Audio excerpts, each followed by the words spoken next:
حلیمہ کا دستور تھا کہ وہ آپ کو ہر 6 مہینے بعد مکہ لاتی، والدہ اور خاندان کے لوگوں سے ملاتی، پھر اپنے دیار بنو سعد واپس لے جاتی۔ ہر 6 ماہ کے بعد ملاقات۔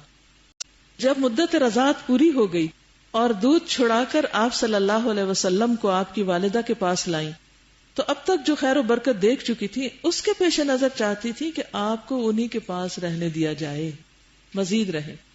چنانچہ انہوں نے آپ کی والدہ سے کہا کیوں نہ آپ بچے کو میرے پاس ہی رہنے دیں کہ وہ ذرا اور مضبوط ہو جائے، کیونکہ مکہ کی وبا سے ڈر لگتا ہے۔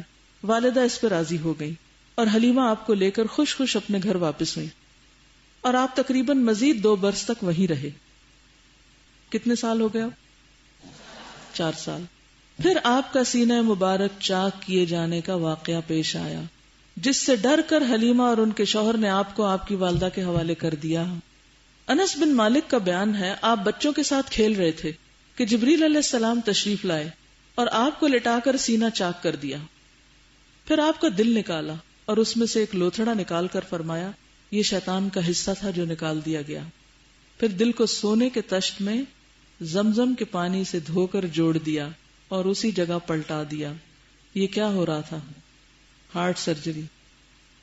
ادھر بچے دوڑ کر آپ کی ماں یعنی دایا کے پاس پہنچے اور کہنے لگے کہ محمد صلی اللہ علیہ وسلم کو قتل کر دیا گیا۔ وہ لوگ جھٹ پہنچے تو دیکھا رنگ اترا ہوا تھا۔ حضرت انس کا بیان ہے کہ میں نبی صلی اللہ علیہ وسلم کے سینے پر سلائی کا اثر دیکھتا تھا، یعنی باقاعدہ جیسے آپ نے کبھی دیکھا ہوگا جن لوگوں کا آپریشن ہوتا ہے اس کے بعد ٹانکے لگے ہوتے سیاہ ہوتا ہے نا، تو سینے پر وہ سلائی کا اثر بھی تھا جس کو باقاعدہ کاٹ کر نکال کر دھویا گیا، صاف کیا گیا اور پھر واپس اندر دوبارہ پلانٹ کر دیا گیا۔ دل کے اندر سے سیاہ چیز نکال دی گئی تھی، جس سیاہ جگہ، اندھیری جگہ شیطان جا کے ابن آدم کے اندر اپنی جگہ بنا لیتا اور وہاں سے وہ کنٹرول کرتا ہے۔ پھر یاد رکھیے کہ شیطان جو ہے وہ صدور تک آتا ہے، عام طور پر صدر تک، سینے تک۔ الذی یوسوس فی صدور الناس، یہاں سے پھونک مارتا ہے، یہاں سے اندر جاتا ہے، اور جب انسان اللہ کا ذکر کرتا ہے تو پھر بھاگ جاتا ہے۔ ابتداء میں آپ کے ساتھ کیا احوال پیش آئے، یعنی آپ کا بچپن کیسے گزرا؟ نبی صلی اللہ علیہ وسلم نے فرمایا مجھے دودھ پلانے والی خاتون کا تعلق بنو سعد بن بکر سے تھا۔ ایک دن میں ان کے ایک بیٹے کے ساتھ بکریوں کو چرانے چلا گیا، ہم نے اپنے ساتھ توشہ بھی نہیں لیا تھا، کوئی لنچ پیک کر کے نہیں لے گئے تھے، اس لیے میں نے کہا بھائی والدہ کے پاس توشہ لے آؤ۔ وہ چلا گیا اور میں بکریوں کے پاس رکا رہا۔ اس حدیث سے کئی اور گوشے کھلتے ہیں۔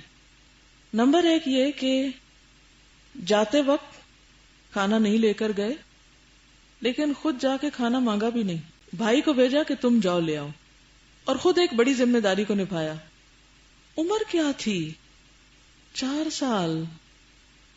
4 سال کی عمر میں بکریوں کے پیچھے جا رہے ہیں بھائی کے ساتھ، وہ شاید بچہ بڑا ہو، اور اس کو بھیجا کہ تم جا کے وہ لے آؤ، اور خود میں بکریوں کو دیکھتا ہوں، میں کام کرتا ہوں، تم جاؤ کھانا لے آؤ۔ ڈیسیژن خود لیا۔ سمجھداری کا عالم دیکھیں۔ ہمارا تو 4 سال کا بچہ پکڑ کے اسے کہ ذرا بکری پہ ہاتھ تو لگاؤ تو وہ چیخیں مار کے دوڑے۔ یہ ہم نے تربیت کی ہے ان کی۔ اس قدر خوف ہے جانوروں سے، جانوروں کے پاس نہیں جانے دیتے۔ اسی عرصے کا واقعہ آپ بتاتے ہیں کہ جب آپ بکریاں چرا رہے تھے، اور یہ کہتے ہیں کہ اسی دوران گدھ کی طرح 2 سفید پرندے آئے، فرشتے تھے، اور ایک دوسرے سے پوچھنے لگے کہ کیا یہ وہی ہے؟ دوسرے نے اس بات میں جواب دیا، چنانچہ وہ تیزی سے میری طرف بڑھے، مجھے پکڑ کر چت لٹایا اور میرے پیٹ کو چاک کر دیا، پھر میرے دل کو نکال کر اسے چیرا، پھر اس میں سے خون کے 2 سیاہ جمے ہوئے ٹکڑے نکالے، اور ایک نے دوسرے سے کہا کہ میرے پاس ٹھنڈا پانی لے کر آؤ، اور اس نے اس سے میرا پیٹ دھویا، پھر اس نے برف کا پانی منگوایا اور اس سے میرے دل کو دھویا، پھر سکینت منگوائی اور اسے میرے قلب میں بکھیر دیا، پھر دوسرے سے کہا کہ اب اسے سی دو، چنانچہ اس نے سلائی کر دی اور مہر نبوت لگا دی، سیل کر دیا۔ اس کے بعد ان میں سے ایک نے دوسرے سے کہا کہ ایک پلڑے میں انہیں رکھو اور دوسرے پلڑے میں ان کی امت کے 1000 آدمیوں کو رکھو۔ اچانک مجھے اپنے اوپر 1000 آدمی نظر آئے، مجھے خطرہ ہوا کہ کہیں وہ مجھ پر گر نہ پڑے، پھر وہ کہنے لگا کہ اگر ان کی ساری امت سے بھی ان کا وزن کیا جائے تو انہی کا پلڑا جھکے گا. یعنی حضور صلی اللہ علیہ وسلم کا جو مقام ہے اور جو نیکی ہے اور عبادت ہے اور اخلاق ہے اور تقویٰ ہے وہ پوری امت کے لوگوں کے مقابلے میں زیادہ ہے. پھر وہ دونوں مجھے چھوڑ کر چلے گئے اور مجھ پر شدید خوف طاری ہو گیا. میں اپنی رضائی والدہ کے پاس آیا اور انہیں اپنے ساتھ پیش آنے والے واقعے کی اطلاع دی، جسے سن کر وہ ڈر گئیں کہ کہیں مجھ پر کسی چیز کا اثر تو نہیں ہو گیا، اور کہنے لگی میں تمہیں اللہ کی پناہ میں دیتی ہوں. یعنی اللہ کا کانسیپٹ اس وقت بھی موجود تھا.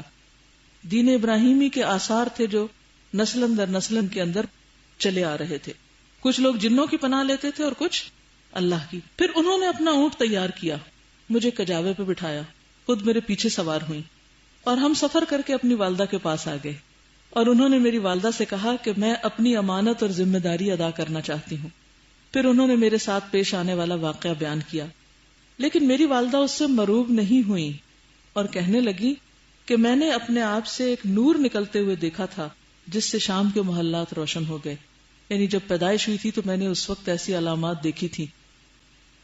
تو بہرحال اس طرح حضور صلی اللہ علیہ وسلم کو ان کی والدہ کے پاس واپس چھوڑ دیا گیا. جی، بچپن کے اثرات تھے کہ جن کی وجہ سے آپ صلی اللہ علیہ وسلم کے اندر یہ تمام چیزیں پیدا ہوئیں. ماں کی آغوش محبت میں اس واقعے کے بعد آپ کو مکہ پہنچا دیا گیا اور آپ نے اپنی ماں کے سایہ محبت میں اپنے خاندان کے اندر تقریباً 2 برس گزارے.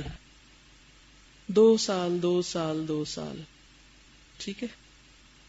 پھر والدہ، دادا اور ام امن کے ساتھ مدینے کا سفر کیا، جہاں آپ کے والد کی قبر بھی تھی اور دادا کا ننیال بھی، شیبہ کا. آپ مدینے میں 1 ماہ رہ کر واپس ہوئے تو راستے میں آپ کی والدہ بیمار ہو گئیں اور ابوا پہنچ کر رحلت کر گئیں. انہیں وہیں دفن کر دیا گیا. الم یجد کا یتیمن فآوا، دادا کے سایہ شفقت میں. اب بوڑھے عبد المطلب آپ کو لے کر مکہ پہنچے. ان کے دل پر آپ کی اس نئی مصیبت کے احساس کا گہرا زخم تھا. چنانچہ آپ کے لیے ان کے دل میں ایسی رقت پیدا ہوئی کہ خود ان کے اپنے بیٹوں کے لیے ویسی رقت نہ تھی. وہ آپ کی بڑی قدر کرتے، اپنی اولاد سے بھی بڑھ کر چاہتے، خوب اکرام کرتے.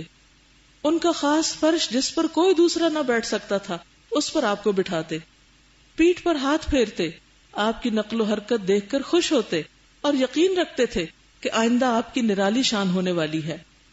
لیکن ابھی آپ کی عمر صرف 8 برس 2 مہینے اور 10 دن ہوئی تھی کہ عبد المطلب بھی انتقال کر گئے. almost another 2 years and few months. لیکن اس ایج میں جس طرح وہ محبت دے رہے ہیں تو 7 سال تک بچے کے ساتھ شفقت، محبت، اور محبت میں بچے کا اکرام. ہم بچوں کی بے عزتی بہت کرتے ہیں.